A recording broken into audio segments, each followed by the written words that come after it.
For years, financial experts have said that you need 3 to 6 months worth of your expenses in an emergency fund, but now they're saying 6 to 12 months. I don't think that that's bad advice, but with everything changing and the current economy being what it is, I have to ask, are traditional emergency funds really best for you or me? If we're just meeting, my name is Anthony, and I want to help you to not be dumb with your money. So to help you be a little smarter today, I want to go over what are potentially some better alternatives to a traditional emergency fund and some considerations to make no matter how you're thinking about covering an emergency. To get started, let's really quickly get on the same page of what a traditional emergency fund is. If you listen to anybody in the personal finance space, you've heard that an emergency fund should be anywhere from 3 months to 12 months worth of your expenses. And you would calculate that number based on your minimal expenses if you were to just scrape by. Because if you get into an emergency, you're probably not going to be spending so much on things that you don't actually need. Traditionally, this should be saved in the form of some sort of cash, like a savings account. Traditionally, there should be some form of separation between your emergency fund money and your everyday money. That way it's accessible, but not tempting. Traditionally, people will recommend a high yield savings account to do this because that way it's away from your everyday money and you'll still earn a little bit of interest. Look, these aren't bad suggestions, and they even have some sound reasoning,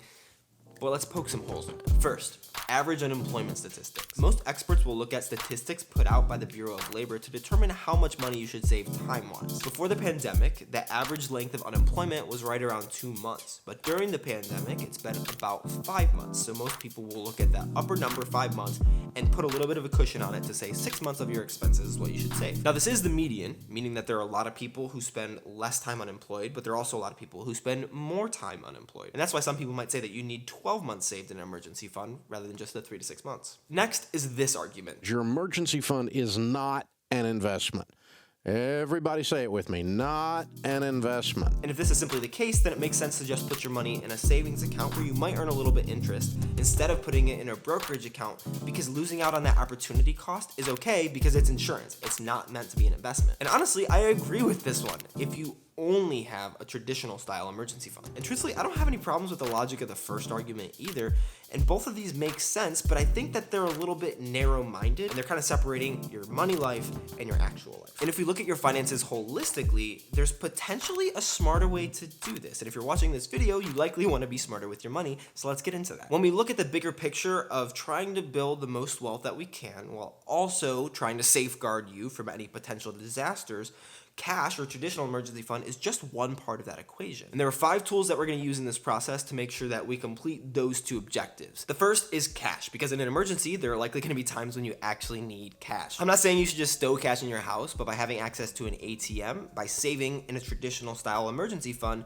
that's one way to safeguard you in this process. And even though we're talking about alternatives here, it's probably smart, actually it is smart, to start with that general 3 to 12 month emergency fund, whatever you feel like you need at the very beginning of all of this. But if you're watching this video, you might be like me and are a little bit younger, or you just want to be really aggressive with building your wealth, so you can get away with having that 3 months worth of expenses, which is what me and my wife started out with in this process. And if you're just starting to think about your money in a smarter way, open this video in a new tab and watch it after this one, because that goes over everything to think about when considering a traditional emergency fund, because that is still the first part of this process. Over time, you're going to need less and less cash or money just sitting in a savings account. And so that number for us is right around $5,000 that we want to keep just in case of emergencies, which is a little bit less than 2 months worth of our expenses. But let's walk through why you're going to be able to take that cash number so low. And the second tool is going to be insurance. And for some reason, I don't hear a lot of people talking about insurance, even though it can be a really efficient way to cover your butt. The main 3 things that you're going to use an emergency fund for are probably going to be health emergencies, vehicle emergencies, or loss of income. And insurance can cover 2 of these. Most health insurance have deductibles and annual maximum out-of-pockets, which is the most that you're going to have to pay any given year. In a similar way, your car insurance is going to have a comprehensive or collision deductible, which covers any kind of natural disasters or accidents respectively. So if you get these insurances and know your numbers, you're going to know how much you might need to pay in any given year if you come upon these type of problems. That way you'll have actual concrete numbers to estimate your emergency fund rather than just a vague range that everyone seems to throw out. So insurance can help with health or vehicle emergencies, but what about a loss of job? The third tool is income, and this is another place where I don't hear a lot of people spending time when talking about covering emergencies, because most of the time an emergency is an income emergency. But because, in my opinion, the number one reason that people think they need an emergency fund is the loss of a job, It's so important to potentially diversify your income. If you're married and combine your finances and both you and your partner work, you already have multiple income streams there, which can make it a little bit easier for you in an emergency because you're likely not both going to lose your job at the same time, though I know that can happen. Single or married though, the more income streams that you have and the more money that you make from each of those income streams, the less you have to worry about keeping just in cash in a traditional emergency fund. Another thing to think about here is your expenses. The lower you can keep your expenses, the more margin you're going to have with your finances, because if you have 3 income streams that make you $2,000 each and you have monthly expenses of $4,000, you have one whole income stream that you can lose and not have to worry about covering any expenses. If that is your situation, then that is awesome, and you can be able to put most of that money towards paying off debt and investing, which is actually the next step, investments. Now we're gonna get into actual accounts where you can house some wealth that aren't just a traditional savings account. I know almost everyone who's in the personal finance space recommends a Roth IRA, and that's for good reason. They are awesome and have some great benefits. And between the two types of individual retirement accounts,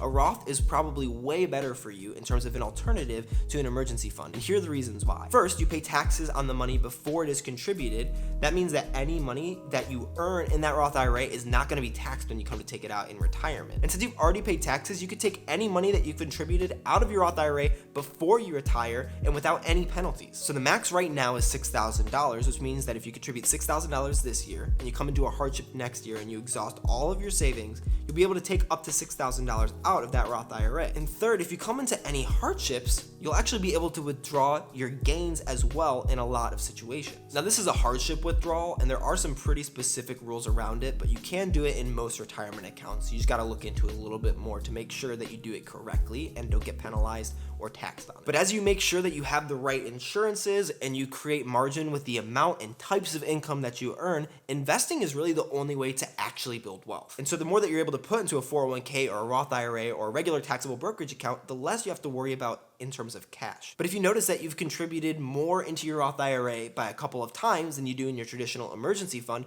you might be able to start phasing some of that money into other investments. But as you do this, I still recommend keeping around $5,000 or more in cash just as a buffer, because that'll give you peace of mind and that way you'll be able to access it really quickly. But also make sure that your investments are anywhere from 2 to 3 times what you need in case of emergency, because if it is an emergency situation, the markets are probably down. And as we've seen over this past year, they're probably not going to stay down forever, but that doesn't mean that you won't need your money then. So make sure that as you do this, your investments are worth 2 to 3 times how much you would actually need in an emergency, so you can incur some losses and still be fine. But it's also a helpful psychological trigger, because that way you might not take as much money out in case of an emergency, and you'll potentially find other ways to save money or make other money so that you can keep more invested. And the main benefit of this is that if you're like most people and don't encounter a life-altering emergency that will completely wipe you out financially, you're going to end up with way more wealth down the road because of the power of compounding interest on what you invest today being in that account for way longer. The 5th tool to safeguard you from emergencies is actually credit. And this is where Dave Ramsey is going to find me and attack me,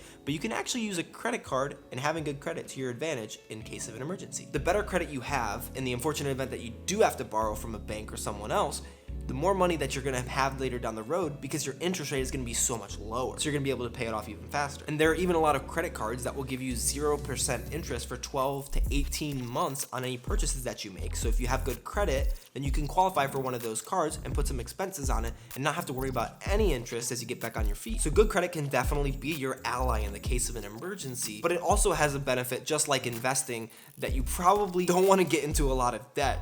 So psychologically, you're going to try everything that you can before you have to worry about borrowing any money and using your good credit. And I just have to say this too, build your credit without going into a lot of debt. You can build a phenomenal credit score by just using credit card. Pay it off every month. Don't worry about an expensive car loan, because that'll really quickly eat away at that buffer that we got in your income. To recap so far, you should save a traditional emergency fund, but if you want to go beyond that, make sure that you have good insurances and you know their deductibles. Work on making more money in more ways, and then invest as much as you possibly can. That way, as you have more and more in your investments, you'll be able to phase more money out of your traditional emergency fund and into more investments so that you can build more wealth down the line. But also make sure that you maintain and build good credit over this time so that you can have that extra tool in your tool belt if an emergency does come. If you need help with the first step in this process, or you just want to stick with the traditional emergency fund, I'll meet you in this video over here. But YouTube thinks that this video is pretty cool, and I think it'd be pretty cool if you would like this video and subscribe, if you want to. Peace.